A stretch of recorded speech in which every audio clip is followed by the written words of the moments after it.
पाकिस्तान के बशिंदे कौन सी ज़बान बोलेंगे, इनकी सकाफत क्या होगी, ये तारीख के किस पन्ने के साथ जुड़े होंगे। पाकिस्तान में 76% अवाम शरीयत को लागू करना चाहती है। 1987 में हमने मुसलमान होने के नाते अफगानिस्तान की मदद की। आइडेंटिटी क्राइसिस ऐसी हालत है जिसमें किसी कौम या मुल्क को अपनी मुश्तरका शनाख्त, इक़दार या मकसद में गैर यकीनी या उलझन का सामना हो।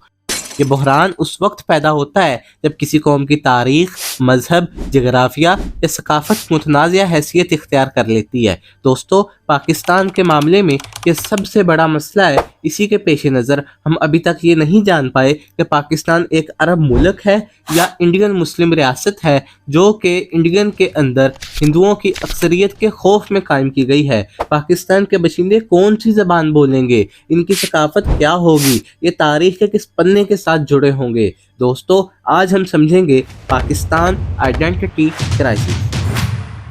पाकिस्तान के हर मसले की तरह इस मसले की इब्तिदा भी पाकिस्तान की इब्तिदा से पहले ही हो चुकी थी। जब पाकिस्तान बना था तब ही पाकिस्तानी मुस्लिम दो हिस्सों में तकसीम थे। एक वो जो कहते थे हम अरब के रहने वाले हैं, और दूसरे वो जो हिंदुओं को अपने आबाओ अजदाद मानते थे। बाद में जब 1949 में करारदाद मकासद पेश की गई तो ये इख्तलाफ और बढ़ गया। इसी इख्तलाफ के पेश नज़र बहुत सारी मुस्लिम क़यादत पाकिस्तान छोड़ के लंदन चले गई। अब बाद में जब पाकिस्तान ने उर्दू ज़बान को अपनी वाहिद कौमी ज़बान करार दिया तो बंगाली बोलने वालों के दिलों में नफ़रत के जज्बात पैदा हुए। इससे वो सानिया हो गया जिसका जिक्र ही हर पाकिस्तानी को गमज़दा कर देता है, यानी सकूत ढाका।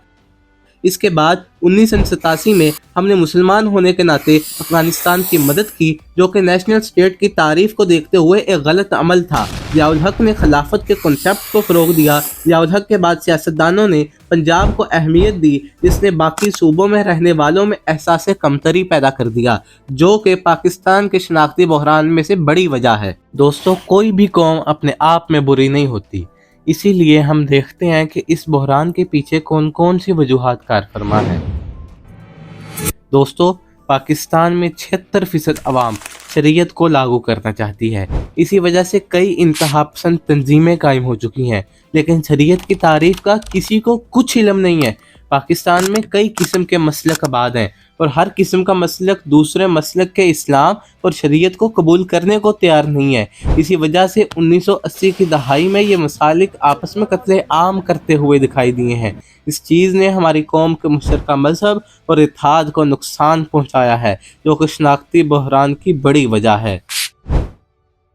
दोस्तों, सिर्फ पंजाब में 500 से ज़ायद पीर नशीन गद्दियाँ मौजूद हैं। अब इन गद्दियों के मानने वाले अपने पीर की अंधी तकलीद करती हैं। ये गद्दियाँ एक दूसरे से इख्तलाफ में मुब्तला रहती हैं। अब गद्दियों के मानने वाले एक दूसरे से झगड़ते रहते हैं। यही हाल मजहबी फ़िक्र का है। हर मसलक दूसरे मसलक के साथ झगड़ता है। मस्जिदों पर इनकी जंगें होती हैं। इसी चीज़ को रफ्तार की डॉक्यूमेंट्री पीरों के पाकिस्तान में बहुत अच्छी तरह बताया गया है, जाके ज़रूर देखिएगा। दोस्तों, पाकिस्तान एक एथिकली डाइवर्स कंट्री है, यानी इसमें कई कौमें आबाद हैं, जिनमें पंजाबी डोमिनेंट है, लेकिन सिंधी, पश्तून, महाजिर, सराइकी और बलोच भी शामिल है। दोस्तों, अब इन तहजीबों की अपनी अपनी रवायात होती हैं, जिनकी वजह से इनमें एक निज़ाम कायम करना काफ़ी मुश्किल है। दोस्तों, पाकिस्तान में 70 से ज़ायद ज़बानें बोली जाती हैं, जो कि काफ़ी ज़्यादा हैं। ज़बानों का इख्तलाफ की वजह से हमारी कौम में इत्तेहाद की कमी दिखाई देती है। दोस्तों, ज़बान कौमों में इत्तेहाद का बड़ा ज़रिया होती हैं, लेकिन पाकिस्तान में कई ज़बानों का बोला जाना एक बड़ा मसला है। हमारे यहाँ तीन तालीमी निज़ाम राइज हैं, यानी उर्दू, इंग्लिश और अरबी। दोस्तों, ये दुनिया का वाहिद तालीमी निज़ाम होगा जिसे ज़बान की बुनियाद पर तकसीम किया जा रहा है। जो उर्दू तालीमी निज़ाम है वो बताता है कि हम बहुत आला मखलूक है, हमारी तहजीब बहुत अच्छी है, और अरबी निज़ाम तालीम अरब लोगों को हीरो दिखाता है, इनकी रवायत पढ़ाता है। जबकि दूसरी तरफ इंग्लिश निज़ाम तालीम इन दोनों के मुखालिफ ये बताता है कि ज़िंदगी की असल बुनियाद मगरबी फ़लसफ़ा है और मगरब ही की पर ज़िंदगी गुजारी जा सकती है।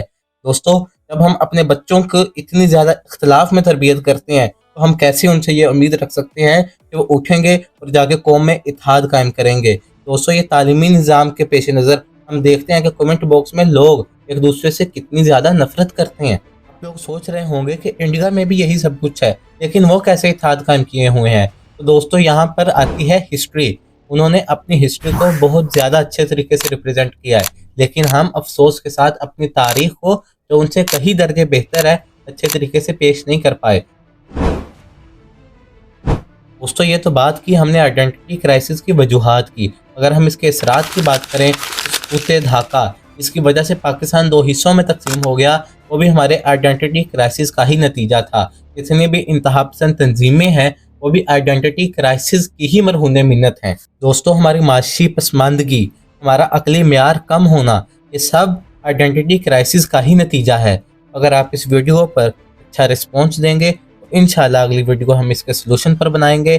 اگر آپ کو ہماری ویڈیو اچھی لگی ہو تو پلیز لائک اور چینل کو سبسکرائب ضرور کیجیے گا، یہ سب بتانے سے فرق پڑتا ہے۔